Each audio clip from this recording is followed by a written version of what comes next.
दोस्तों, social media के जरिए से आपने सऊदी अरब की एक खबर तो जरूर देखी और सुनी होगी।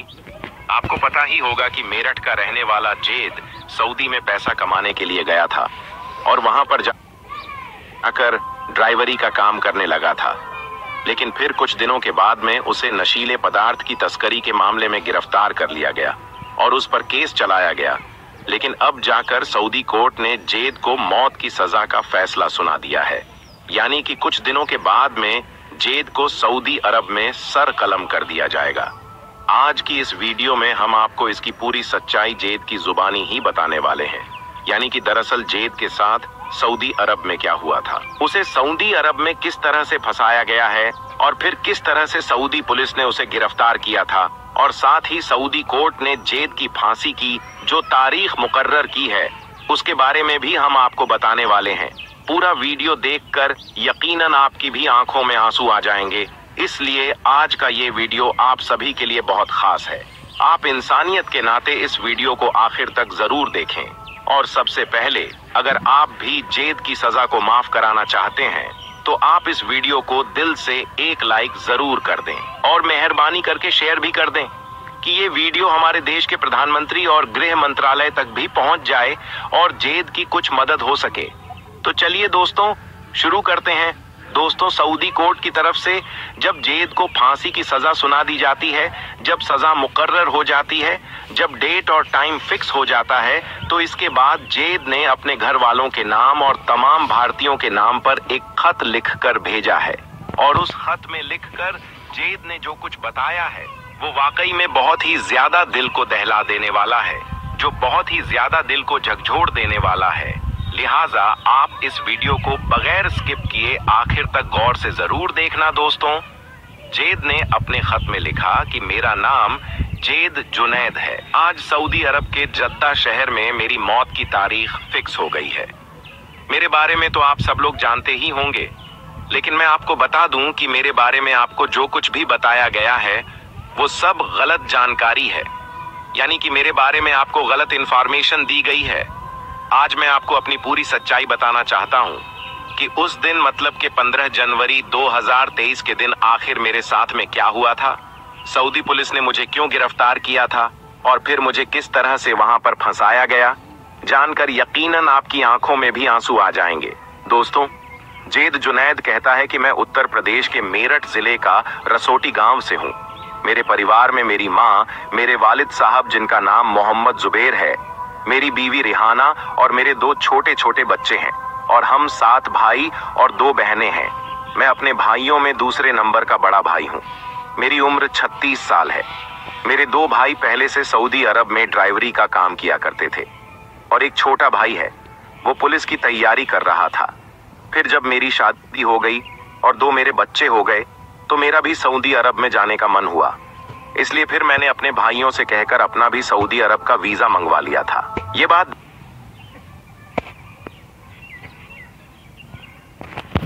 2018 की है। फिर मेरा मेडिकल भी हो गया और सऊदी अरब का वीजा भी लग गया। मेरा वीजा एजे ड्राइवर ट्रांसपोर्ट कंपनी में लगा, जिसका अल अलसाली मोहम्मद था। उसमें 25,000 तनख्वाह की एवज में मैं नौकरी करने लगा। शुरू में तो सब कुछ अच्छा चला, लेकिन फिर इस तनख्वाह से गुजारा कर पाना अब मेरे लिए काफी मुश्किल होने लगा था।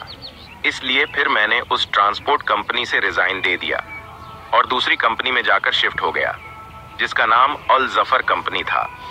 अब मुझे उस कंपनी में अच्छी सैलरी मिलने लगी थी और ओवर टाइम के साथ साथ कभी कभी मुझे टिप भी मिल जाया करता था।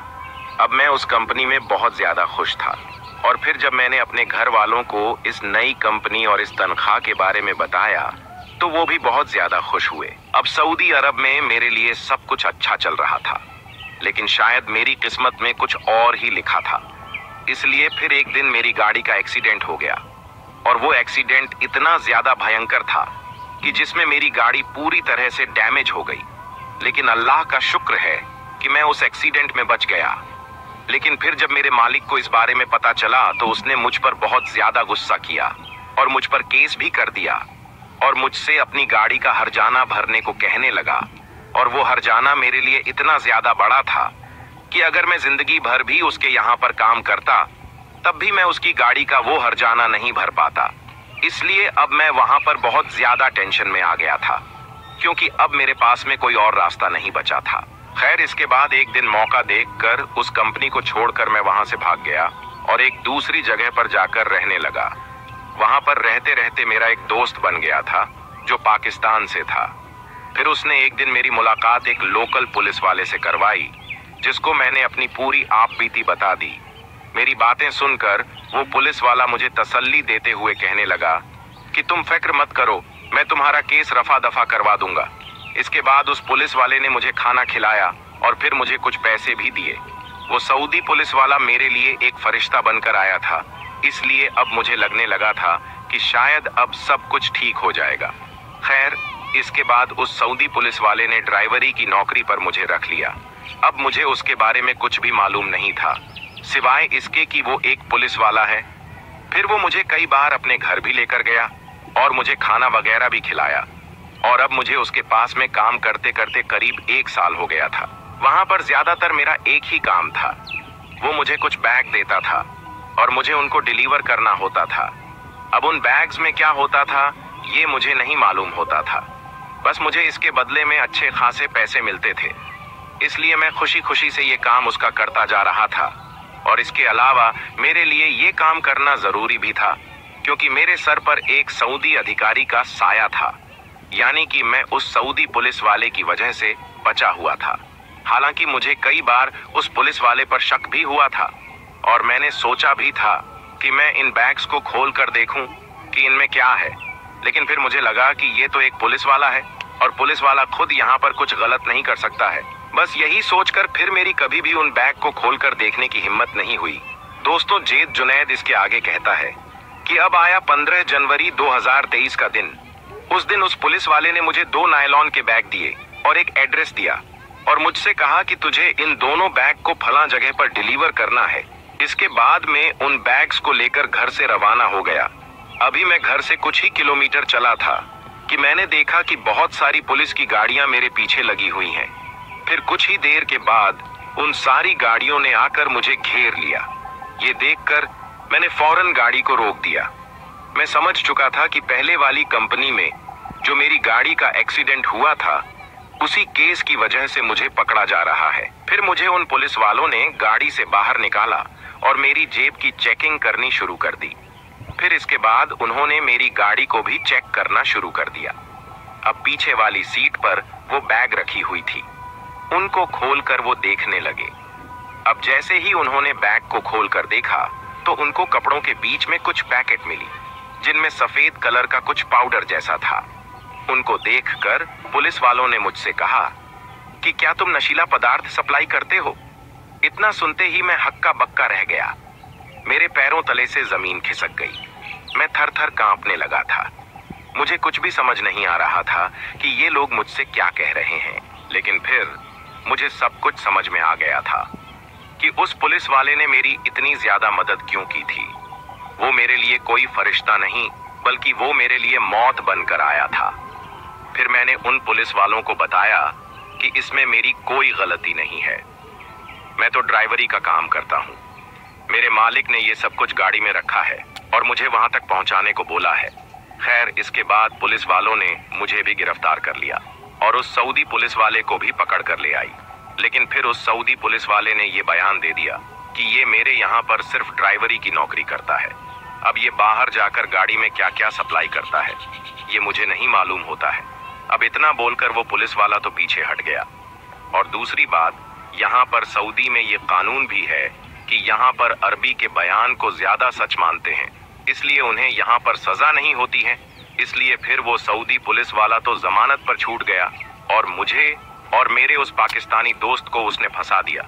इसके बाद हम दोनों को जद्दा के सेंट्रल जेल में बंद कर दिया गया। फिर मुझे जेल में रहते हुए मालूम चला कि मैं जिस नशीली चीज को लेकर जा रहा था वो एक बैग में करीब 400 ग्राम के आसपास थी और दूसरे बैग में करीब 300 ग्राम के आसपास थी, जो बहुत ही ज्यादा खतरनाक नशा था, जिसकी कीमत बहुत ज्यादा थी। मगर हमारे साथ में धोखा हुआ था। बस मेरी वहां पर सिर्फ इतनी सी गलती थी कि वो पुलिस वाला मुझे मेहनत से ज्यादा पैसा दे रहा था। तो मैं समझा क्यों नहीं। मैंने कभी ये क्यों नहीं सोचा कि इतना ज्यादा पैसा वो मुझे क्यों दे रहा है। बस पैसों के लिए मैं उसका हर तरह का काम करता रहा। यही मेरी गलती हो गई दोस्तों। जेद जुनैद कहता है कि फिर हमारा केस चलता रहा। अब करीब कुछ दिन पहले यानी कि 3 दिसंबर 2024 के दिन हमें मौत की सजा सुना दी गई। मौत की सजा सुनकर मैं कांपने लगा। मैं अपने कदम भी जमीन पर नहीं रख पा रहा था। इसके बाद यहाँ से मेरे घर वालों के नाम एक लेटर भेजा गया जिसमें बताया गया कि आपके बेटे को सऊदी अरब में नशीली चीज की तस्करी के मामले में मौत की सजा सुनाई गई है। अब अगर आप चाहे तो जल्द से जल्द नई दिल्ली में मौजूद सऊदी शाही दूतावास में जाकर किंग सलमान बिन अब्दुल अजीज के नाम पर दया याचिका कर सकते हैं। लेटर को पढ़कर मेरे घर वालों की हालत बहुत ज्यादा खराब हो गई। उन सब का रो रो कर बुरा हाल होने लगा।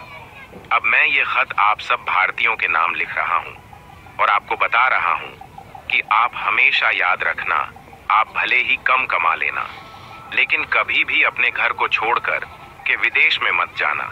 अब घर में मेरी बीवी है, मेरे छोटे छोटे बच्चे हैं, उनका रो रो कर बुरा हाल हो रहा है और मेरे घर वाले चाहकर भी मेरी मदद नहीं कर पा रही है। बस वो रोए जा रही है और मेरे मरने का इंतजार कर रहे हैं। सच में दोस्तों, जेद जुनैद की ये दर्द भरी कहानी सुनकर रोना आ गया। अगर जेद के लिए जल्दी कुछ नहीं किया गया तो उसे सऊदी अरब में मौत की सजा दे दी जाएगी और उसका सर कलम